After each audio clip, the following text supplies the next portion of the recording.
পাকিস্তানের সঙ্গে চলমান উত্তেজনার মধ্যেই প্রতিরক্ষা বাজেট বাড়াতে চলেছে ভারত।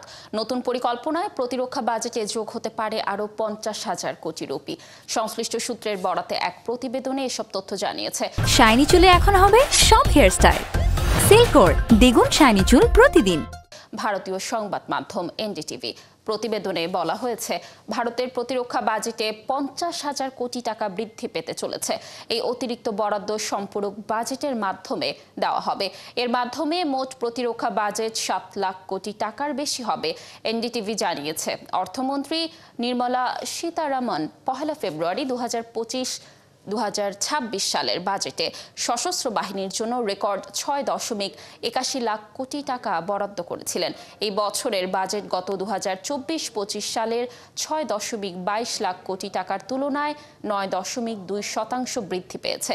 সূত্র জানিয়েছে, বর্ধিত বাজেটের অনুমোদন সংসদের শীতকালীন অধিবেশনে চাওয়া হবে।